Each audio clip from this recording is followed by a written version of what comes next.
surprising sights supplementing scents of sweet aromas, strongest scents, pleasant pleasures, peruse, perchance, captivating redundancies, and flowery storms like the petals of a dance, gliding glumly across the grey valley, light peeking through, not so long as to dally, but for that brief moment, what I did behold was endless green meadows, riddling, ripping rivers of gold, rising as in flood to meet my eyes. And for a time I floated, absent in mind, so present in body I felt all which was meant. And the great palace no longer seemed gaudy. That palace on the hill, shrouded in clouds of black. I looked on her with marveling wonder, and in light of her grace I would not turn back. Then touched I a lonely daffodil with the lightness of a fruit, and lifted she me as on angelic wings, to with eyes touch majesty's splendor. There myself in the cloud I could not feel proud, for the mountain and its beauty terrified me, and her grace for a moment I forgot, and I fell down on my face, cradled by my daffodil, who lifted up my chin. "Eyes up," said she, "this is pleasing to me, that you would delight in my glory with every thoughtless sense, and every senseless thought, and to live to tell your story, that my meaning like water descends from the mountains, rivers, and springs, and for all this wondrous mystery, this is the tragedy you sing, that I would swim to the deeps of seas, with none having seen me, like these golden flowers shrouded in mist, the endless euphoria of heaven's own kiss. So I tread on this dark mountain, with hopes to drink from the source, till more than I could stomach would wash over my silver shores, my very own bed of Eden, to rest but never sleep, to work and never toil, to walk on amber streets, as raving in flames of passion, with no pain to misconstrue the simple symmetry of flowers, with the endless, delighting complexities held in all my experience of you. Such as these surprising sights supplementing scents of sweet aromas, strongest scents, pleasant pleasures previously perused, perchance, now purposely pursued to perpetuate these captivating redundancies and flowery storms like the petals of a dance.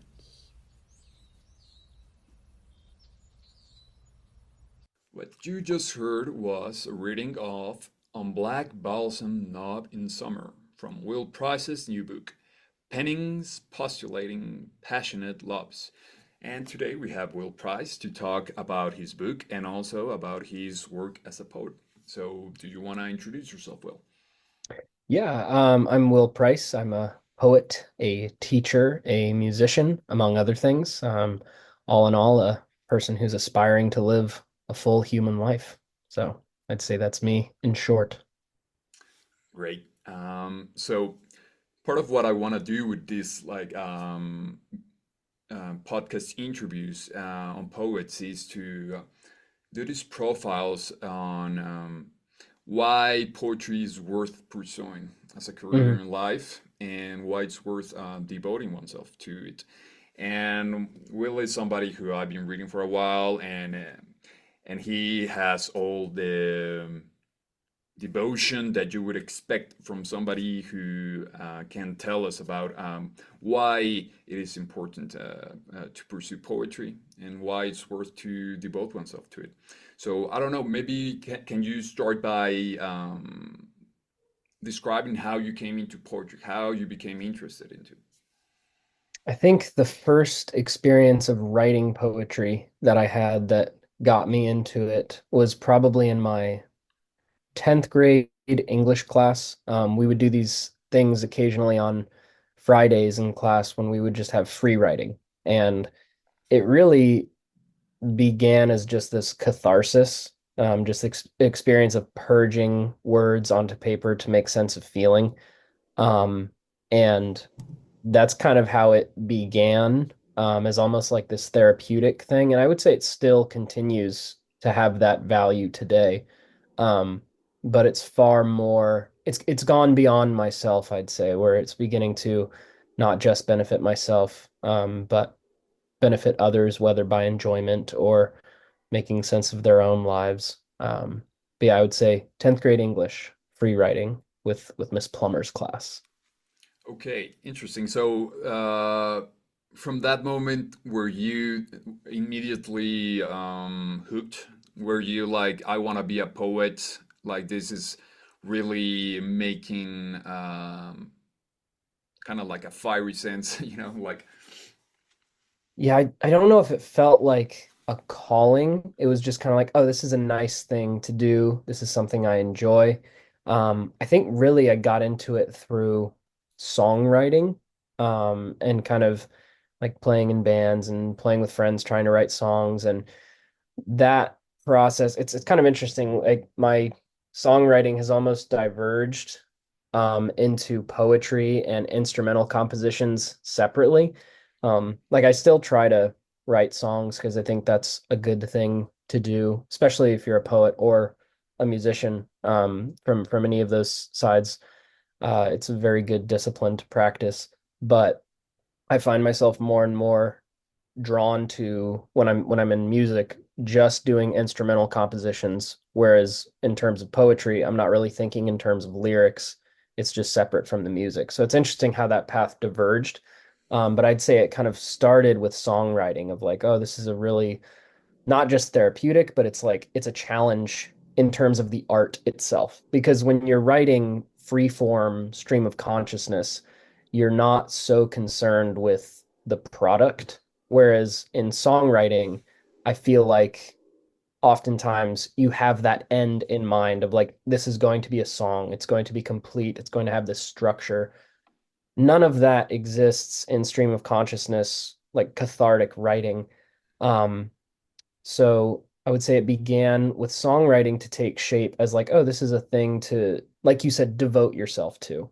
Um, but I almost feel like the devotion doesn't quite capture it because it's not really, I can't point to a time where there was a conscious decision of just like, oh, I'm gonna do this as a thing. It's like something I just need to do, you know? It's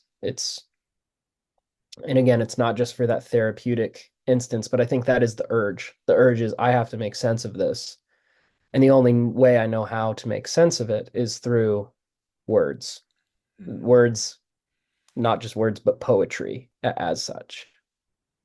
Okay, yeah, very interesting. There's a lot of things I could comment on, and maybe one of the interesting aspects is like this comparison between like song lyrics and poetry, because Mhm. it's very interesting how very few musicians actually can make like some really meaningful lyrics into music. It's not that easy to do. I personally, when I'm also a musician, so when I listen to music, there's very few people that actually make me pay attention to what they're saying. Like most Mm. of the time, I enjoy their music, and I'm just listening more to the melodic aspects of the words and don't really care about what they're saying because it's kind of hard Hmm. to get that balance between not distracting from the music, not just like taking it away into like this realm of more intellectual processing where you Mm. don't, like that balance between actually narrating something or that can be more profound and that pairing with the music, that's something really hard to do. I think personally, like one of the most one of the guys I respect most is like Father John Misty. I don't know if you've heard him. I think he's an I've amazing I've heard some of lyricist. his songs, but I haven't actively sought it out enough, I don't think.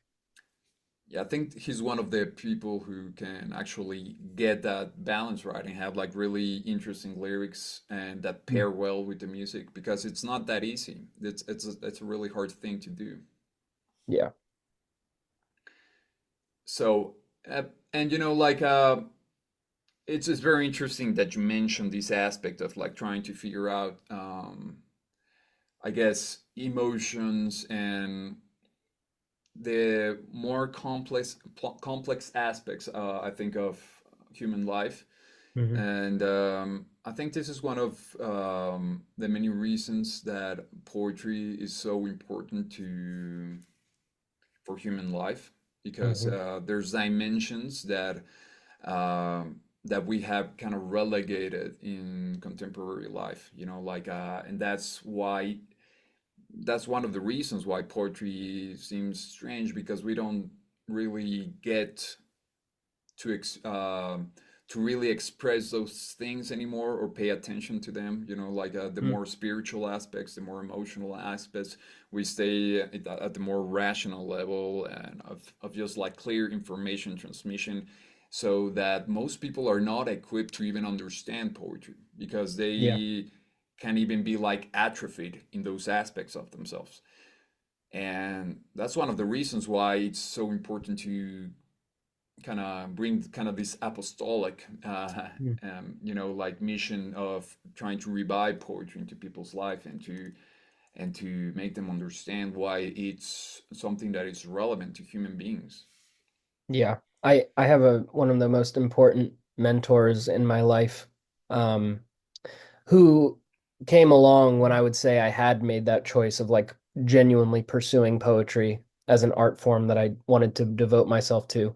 His question is one of I don't want to mince the words, so I'm trying to remember it. How shall we live so as to feel poetry? And that question is grounded in this idea, of, like you mentioned, our life has become too fast to experience poetry. And I think that's one of the things that's really important to point out is poetry is not so much an intellectual exercise as it is a thing that we feel, both in terms of its composition when it's composed well, and in terms of its consumption. Like, I feel like if you start with a poem and trying to analyze it, you're just not doing the right thing. Um, you have to feel it first. Uh, but the reason I bring his question up as a grounding thing is because it was some advice he had early on was super pivotal for me, which was a punch in the gut. I recognized him as a peerless genius of sorts and wanted to get his advice on art and on everything. And I shared with him some poems, and he was very generous with his time and gracious and gave me lots of advice. And he wrote this letter in which he essentially told me, "You have not lived enough to write poetry yet." And that was really difficult advice to hear, but and I took it with a grain of salt. But I also tried to take it to heart. And eventually I found that he was right. It's like you have to live a little bit. You have to have experience in order to have something to share. And not just in terms of composing poetry, but in order to understand it. And I think that's one of poetry's great paradoxes as far as how people are going to get introduced to it is it offers what people are missing in order to enjoy it, right? So like you need leisure to enjoy poetry, but the only way to get leisure is to at least approach life in a way where you're going to feel poetry, if not through poetry itself. I don't know if any of that makes sense, but again, the pursuit is not necessarily to make sense, it's to feel and to live.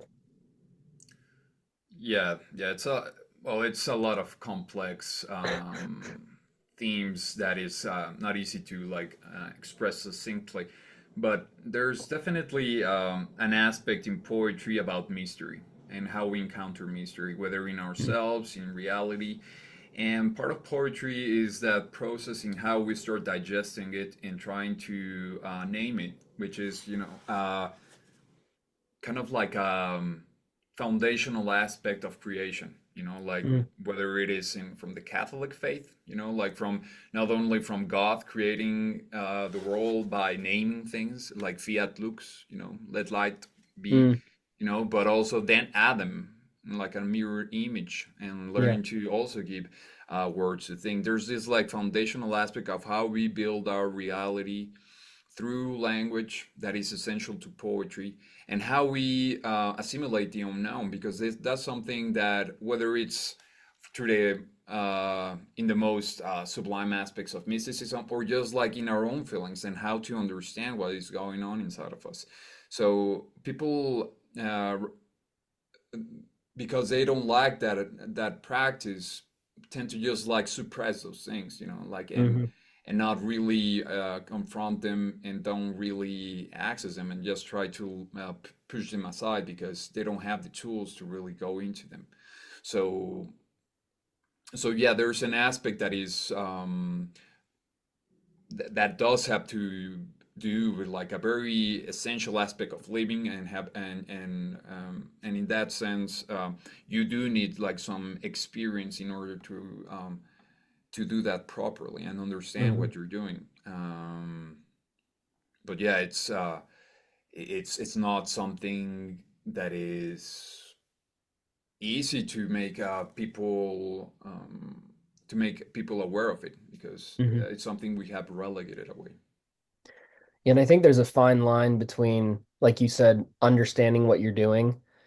There's a fine line between that and divine inspiration, right? So even from the idea of theomania, that the Greeks had, that then the Christians kind of take, and okay, it's not necessarily the muses, but it's the Holy Spirit speaking through us in the spirit of truth, right? So that becomes this thing where it's like, who would be so bold as to say they understand what they're saying when inspiration strikes? Like, so it's a very fine line of like you want to know what you're doing, but I think if certain poems come to be that you know in your heart they're good, but you have no idea what they're doing functionally. Like there's a weird space there where it's like, do we know what we're doing? Is it good if we know what we're doing? We don't want to be utterly unhinged, but I think you're right. You're very right that there's an element where the poet needs to have some grasp, but there also needs to be that willingness to let it go and let the poem be what it's going to be inevitably, not within your control.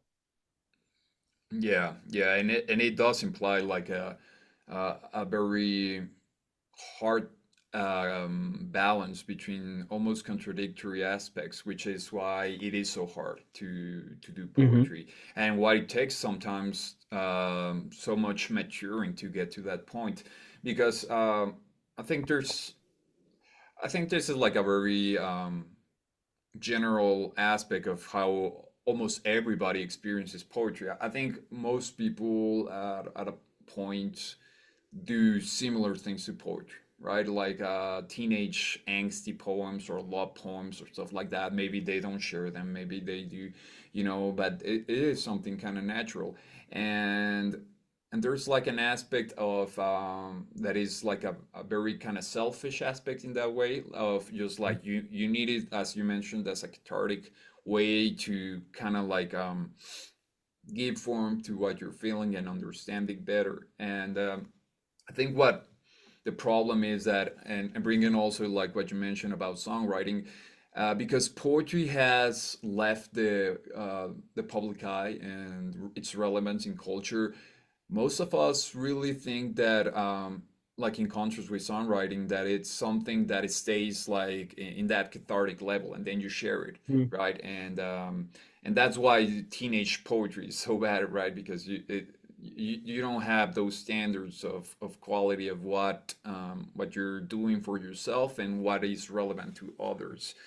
And getting to that point, it can be really hard, and that's kind of like a balance between the spiritual and the mundane, which is what the poet tries to do, right? Like, if you, even if you are like very gifted and very inspired, but you don't know how to bring that into like something that can be communicated clearly through the poet craft, like learning and study of the tools and we have in mind, and even like the more like drudgery aspects, like of like which were like public presentations or like the bard and go singing and like actually Mm. bringing it to the people, then it can be of service to you, but it'll be incomplete as a product, I would say. Mm.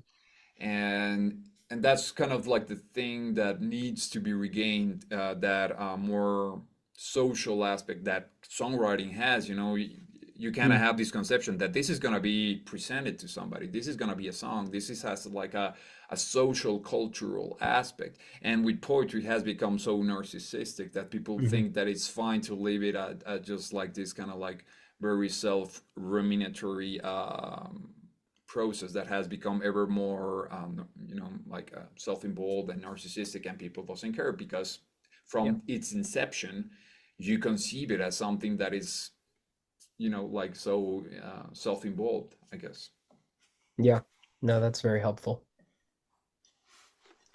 Okay, so yeah, and I guess, did you have like a point where, because like mentioning like your Substack and your poetry itself, you're a very productive poet, and you have also clearly studied a lot. Like you have a knowledge of the classics, you have a knowledge of form. That shows an effort that most people are not willing to give. So was there a moment where you decided like, this is like, I'm gonna really work at this, like it's work, like put effort into this more than just, like something that you enjoy? I think that's a really good question. I think it was always in the back of my mind, and it eventually, I think I got like, I think it was partly in a creative writing class in college, where you just kind of are encouraged to start creating a portfolio, and the portfolio grows, and then you forget about the poems, and then you revisit them a year later, and you're like, these are all trash. And then you think, oh, well, I could still continue to write. And I think at some point I just kind of had enough that it's like, oh, this could create a little chapbook or something. Um, but even then, that wasn't necessarily the thing that got me there. I'd say it's one of the most difficult things in any artist's journey is actually beginning that journey in a forward-facing way, right? Everyone can individually pursue their art, like you were talking about. How is this serving me? But it's funny how difficult a thing it is to simply come out and say, I'm a poet, I'm a painter, I'm a musician, I'm whatever, right? Fill in the blank.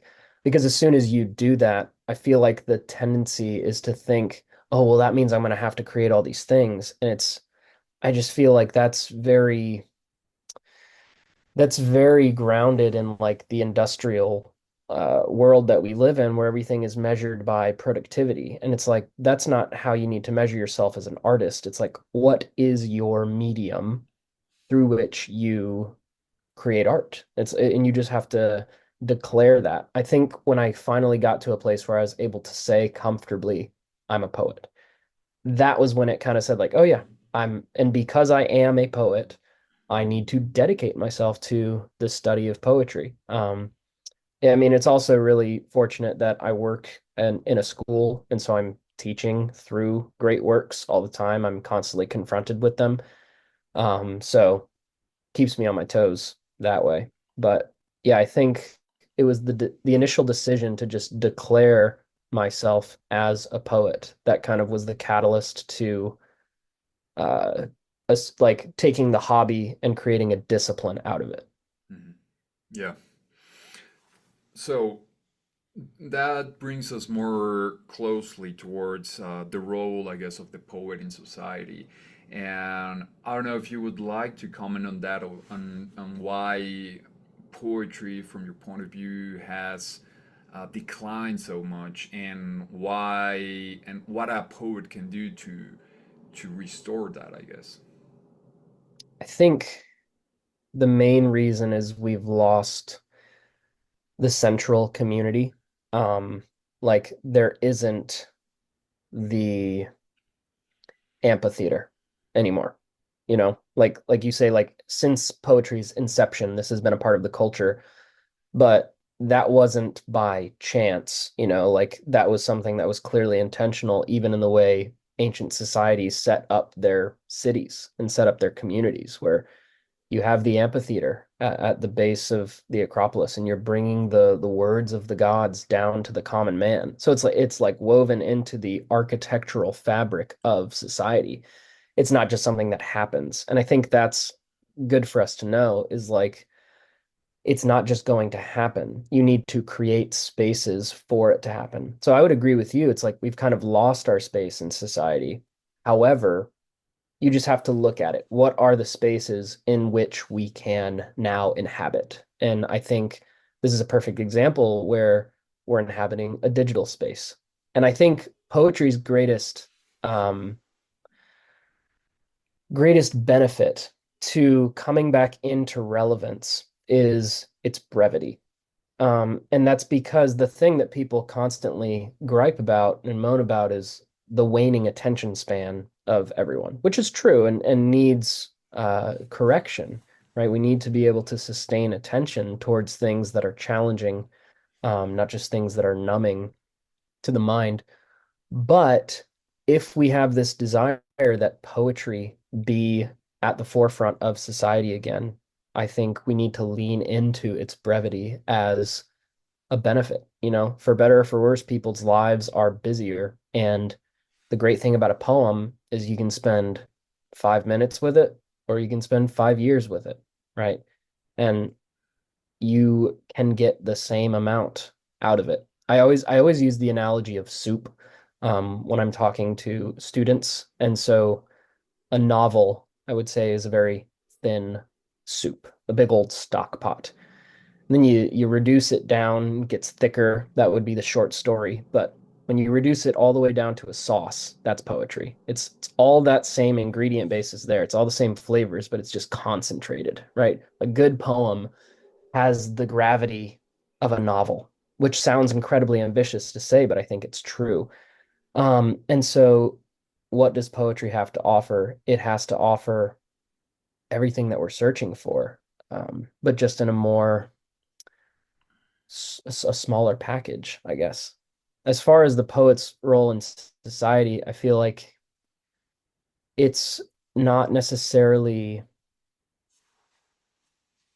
I think that's one of the things that's missing is because it's always like you say since its inception, so go back to its inception, it's also responsible for carrying the heritage of a people forward. And I think we lack a common heritage. And I think poetry could have something to say for regaining that common heritage, but I feel like it's a very uphill battle given how pluralistic our society has become. I think there are good things that come from that, but in terms of poetry, I think it makes it a lot more difficult, right? You're not working with a common vocabulary.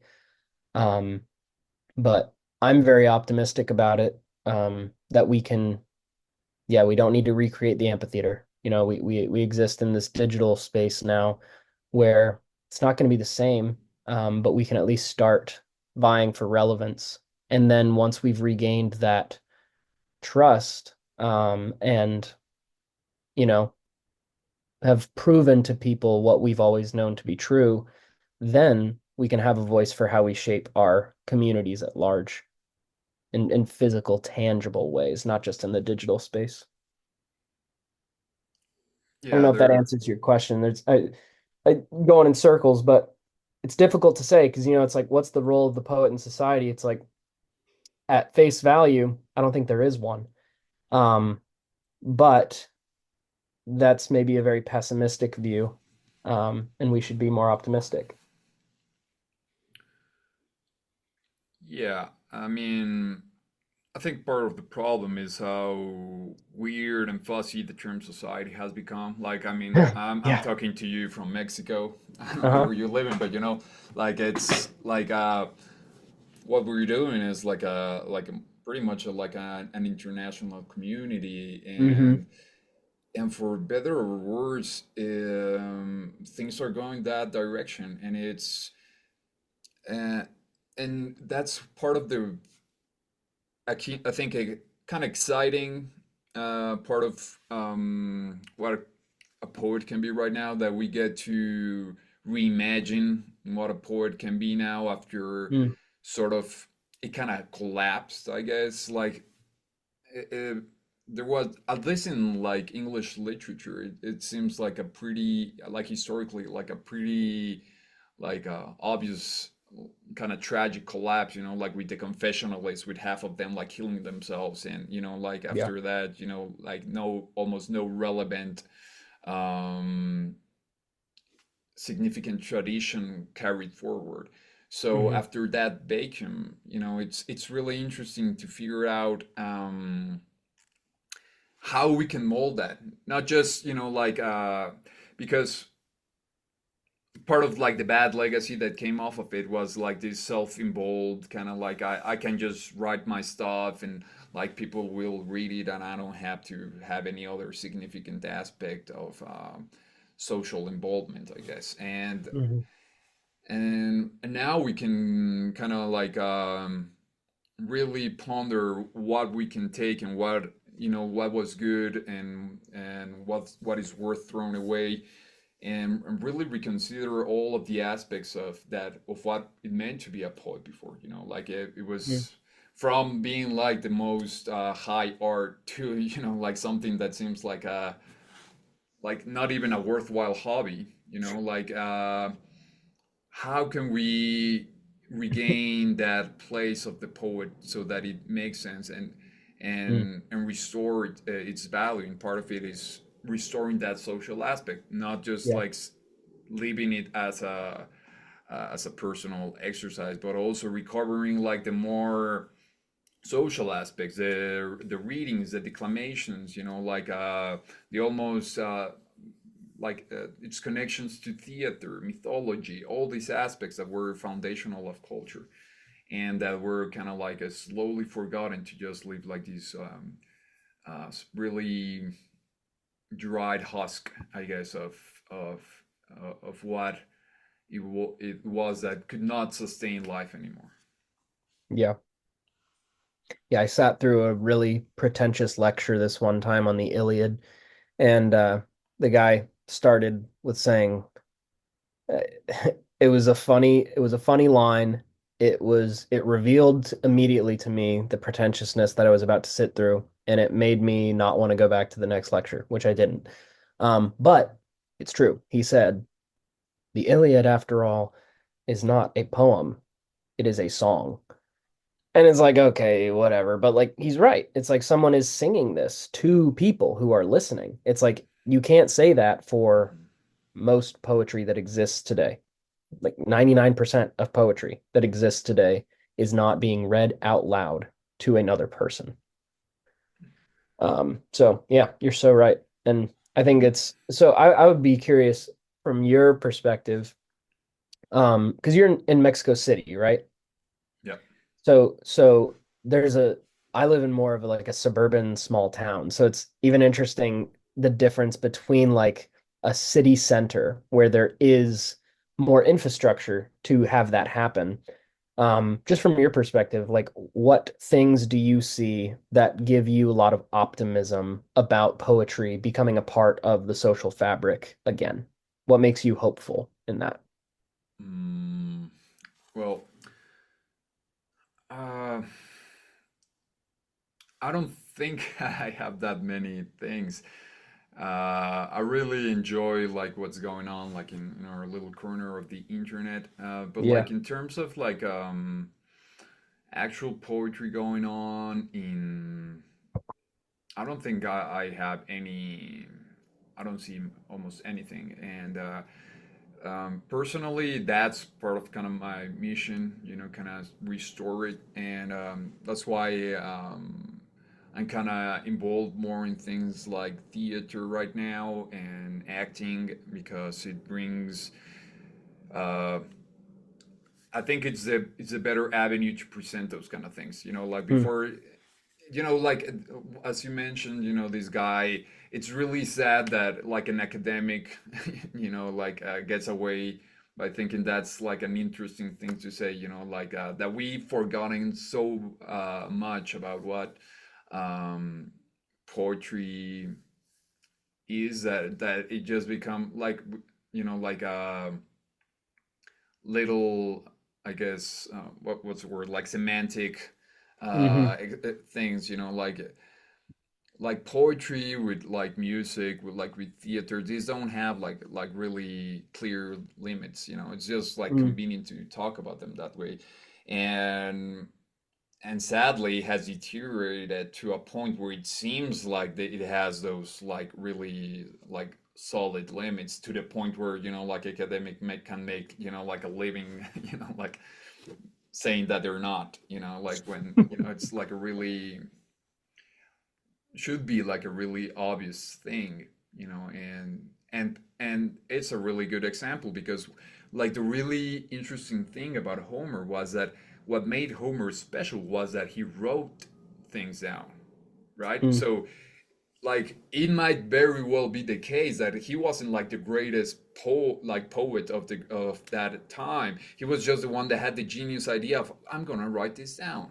and that made him like the greatest poet, I guess, of like our Western culture. Father of our tradition, Yeah, The West tradition. but maybe he wasn't like even like third best or whatever, and like that's really interesting to think. Hmm He came from an oral tradition, and the birth of our like I guess the roots of our culture mostly come from this passage from the oral tradition into the written tradition, whether it's hmm from the Greeks and also from like the Jewish tradition, just like the, hmm the writing of things down. And from there, it has slowly gotten to the point where it has almost extinguished its capabilities, like this mm, concentration on just like the written form, like which has its possibilities. But if we are to really reconsider what the poet can do and what it can make it great, is by starting to recover those things that it slowly right away. And personally, one of the things that inspired me a lot in that direction was that from my mother's side, they came from a rural, were ranchers, like so they grew up like in the jungle, and they had um, sometimes not even roads. So most of like the culture was oral transmission, whether it mm. was like through stories, poems, or jokes, and all this. So it had a very rich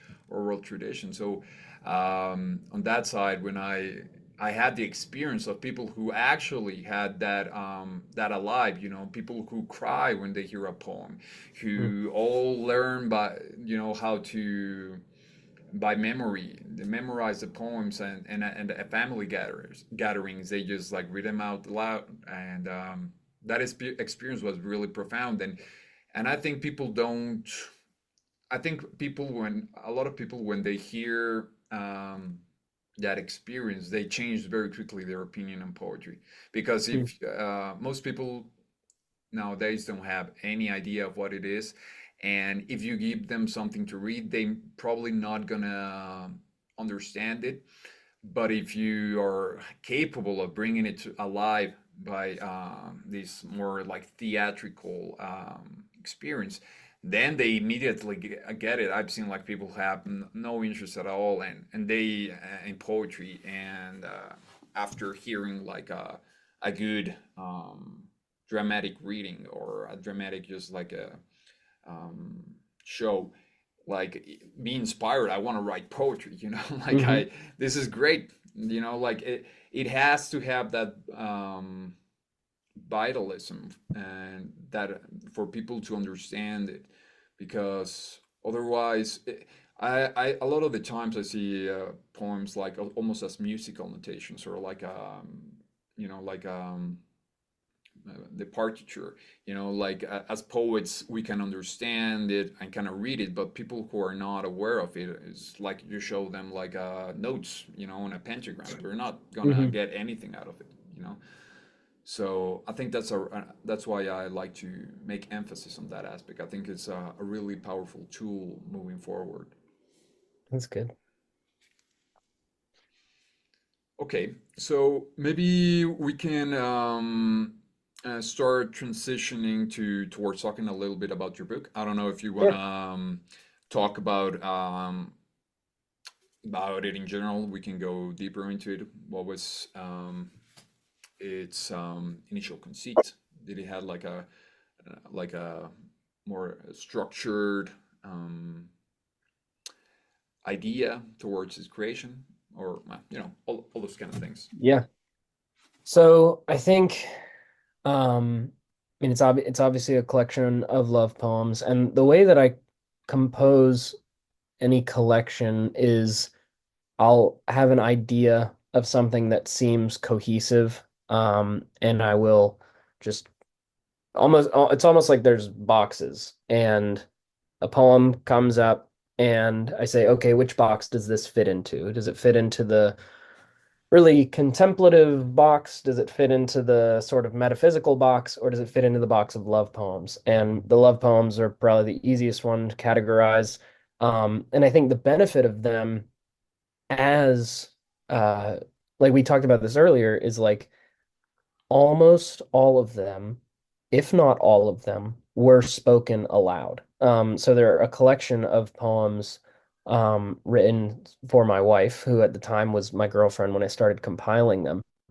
And I would just share them with her. And I mean, it's obviously that's going to be a less critical audience because the subject is the audience, and the audience slash subject is uh moved that you would write something about them. So I think she was a little more forgiving of me than I probably would have needed if she were my editor, per se. But just began to write them and collect them. Um, Funnily enough, the majority of it as well is actually written, or I should say compiled, in reverse chronological order. So it walks this weird arc of like interweaving longing for marital love and the consummation of marital love. And it has this weird interplaying all throughout. But it's actually in reverse order of what you would probably expect, where it would begin with the longing and end with the consummation. It actually begins with the consummation and moves from the front of the book to the back towards the first longing. And I think that's kind of an interesting idea. And it kind of began as like just like it was easier to structure it, compiling it, just putting it before rather than after. So it was kind of like a moment of laziness, but then kind of revealed to me like, oh no, this is how it's supposed to be. And I think there's again, it's like, is that just post rationalizing bad decision making as an artist? Because especially like anyone with an English major can BS their reason for anything. It's like you ask me why something is the way it is, I could make up an answer that sounds pleasant, right? Really good at creating word salads and such. But I really felt like, no, it makes sense that it would be on this weird thing because like they're almost one and the same, the longing and the consummation. It's like because it's infinite, you know? And like when you have that experience of something that's infinitely transcendent, it's like you can never rest in that desire being satisfied. So I would say it began to take shape, but there was not necessarily any uh writing the individual poems which comprise the collection. There was not an arc in mind. It just kind of happened naturally. Um, and I think that could maybe be some encouragement to people who are wanting to put together a collection of some kind. It's like it doesn't need to be this insanely structured and well planned thing. It's like, because ultimately people are going to resonate with individual poems more than the whole work. I mean, if you can create a cohesive whole, um, great, right? Like if it's seamless from beginning to end, wonderful. And I do think this is my most cohesive collection by far because it has one subject throughout. It's not touching on other things, and it's looking at the subject through different lenses, through different contexts, but I feel like the best way to have anything cohesive is you're singing of one thing. And that also goes back to the inception, right? Sing, O Muse, of this one thing in particular, of the man of twists and turns, the rage of Achilles, right? You're focusing, I'm talking about one thing. I may talk about a lot of particulars, but all those particulars are affected by this one thing. So I think, yeah, that was kind of the structure. But as far as form, it's all over the place. I mean, you probably saw that in the few selections I sent your way. Like some of them are completely free verse. There's sonnets, there's haikus, there's stuff that's got words all over the place that don't make sense. And so I feel like it's also a good expression of just my voice in general, that tends towards both extremes of very rigid form and super lucid stream of consciousness free verse. Um, so I wasn't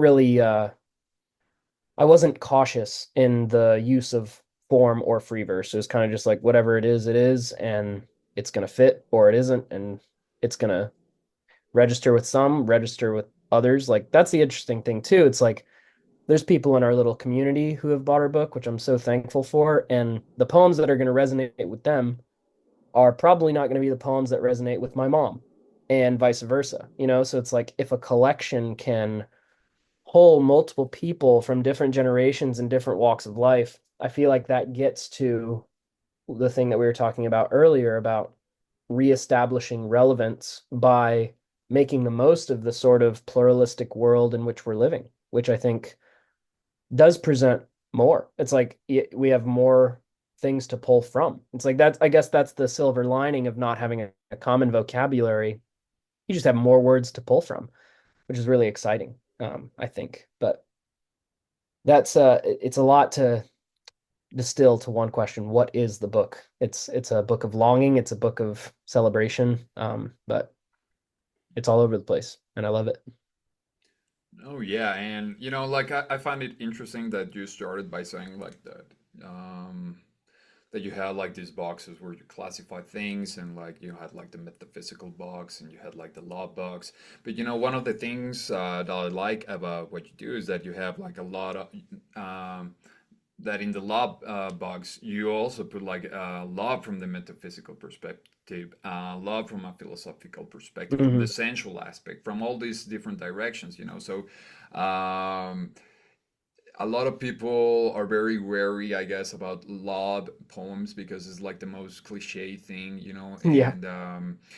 and I think it's because it's mostly one of the things that we're all kind of drawn to do because it kind of demands us to do that, I guess, and but that also gives the impression that it's kind of like easy and sappy, and again, it's also kind of like why about how we conceptualize love actually, Hmm. like it's really love is like a really difficult thing to talk about, and especially because we use it for so many things, right? I love having my coffee in the morning. I love my mother, like Hmm. we use it for so many things, and even we can use it like to describe really kind of pathological feelings, like being obsessive, like the obsessive, like Mm, romantic love, and I'm obsessed and I want to die if I don't have you, or sort of things like that, hmm like it's a really complex thing, and I think like in your work really, you know, elevates it towards like above those cliches, above those really superficial ways. Like it really brings it to that metaphysical, to that mystical, to that mm, spiritual level that we should all be conscious of, because we are not anymore, like when we talk about love, we usually refer to almost like violent feelings, hmm and we're not aware of the higher dimensions that at least, we should be aiming towards, and I think that's part of where it transcends, like even the objects, and it goes further to something that is just transcendental, like that hmm goes above, and that's what I like about your poetry. It does have that tendency to go there, and it's not just, like the romantic sonnets to woo, a damsel, hmm it goes farther, it goes towards, the most profound aspects of life, of as human beings, towards, the highest ideals we can have, and so I think it's important to make that clear, because like the importance of doing this work, like part of what poets have to do is precisely kind of destroy cliches. hmm It's kind of like a funny cycle of renewal of language that can become like obsolete, and mm, poets have to give it life again, and part of it is love poems. I tell you love poems, and you immediately think about like teenagers writing, yes. like there's, cheesy, like, things, and we have to destroy that cliche, and we have to bring it alive again, and we have to make people understand that no, this is something that can make you understand the highest aspects and highest, like perspectives a human being can achieve, so um, I think that is something really important, and I think I really like about your work. Oh, thank you so much. That means a lot. Yeah, I think like if there was anything intentional behind that, it's very much a reflection on I forget where it is in scripture, but when Paul talks about marriage as a mystery that somehow contains the mystery of the gospel. And it's like, how the heck does that work? And it's like there's so many different angles from which to look at that. And you know that without knowing it. And then you experience it. And it's like, oh my gosh. It's like, how do you make sense of this? And it's like you have to go up into the clouds, but you can't stay there. You have to come back. And as much as it's going up into the spiritual, it's making that tangible. And I think if there's any, because there are certainly poems in there meant to woo, but I think one of the things that's different that you don't see in a lot of love poetry is uh, a consolation, right? A consolation of difficulties of past loves, and not in the angsty way of like, my girlfriend dumped me, I'm sad, but like the consolations of understanding that one is loved, and I think that's an honesty you don't see in, like, for instance, the teenager love poetry, because the speaker, the writer, doesn't want to offend his audience, his subject. Um, Whereas like I feel like you have to risk offense in order to love truly, in order to be honest.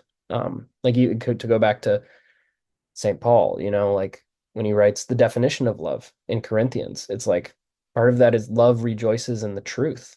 And then he goes on to say something that I think is really important in terms of like revitalizing our vision of love is right now we see in part, but soon we will see the whole. So it's like even in terms of the transcendental things we experience of love, even those are just uh, a remnant and a shadow. And that's the inspiration of why I call my Substack Remnant and Shadow. It's like our world is so transient and yet so beautiful at the same time. Mhm. Yeah, yeah, it's like really love is the thing. From there, we could follow and branch out into almost everything because it is part of like to go briefly because of course this is like a very profound subject and I personally also um, think about it a lot. So and it does have to do with this aspect of like making whole what it has been separated in a sense, what is Yeah. the part, and how we can both unite and in a way that is fertile. Mm. It's also the mystery of the Trinity. It's also all these things. It just goes on, and it's how we continually um, grow. It's the purpose of our growth to come to that point where we can be capable of both maintaining our individual selves, but also like be capable of uniting with others Mm. and sharing in a way that is not that is yeah frictionless, and that's where the mystery, the magic, all of it comes, and so yeah, it's about making people understand that love goes all up there. It's not just the chick flicks, on Netflix. It's not just um, this teenager angst and suffering.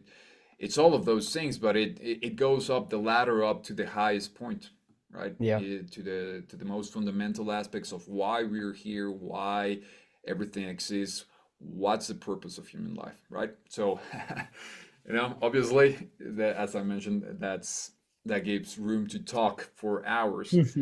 But I don't know. Do you have anything more to you wanna share? Go ahead. Not really. Thank you so much for this conversation. It's been so good to reflect on the journey and also look forward to the future of all the work that is in store for us.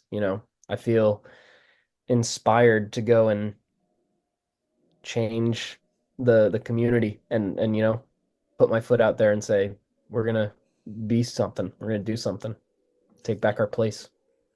Yeah, exactly. Yeah, exactly. It's like I guess it's learning. I don't know. I want to make this part of like my work. Like changing, like the from the glass half empty to the glass half full, like Mhm. as poets, of course, like you have to be kind of ashamed to almost like say it in public that you like poetry, even not let alone you write poetry or you want to be a poet, so change that to we can reinvent poetry, we can reinvent what the poet means, and we can do this.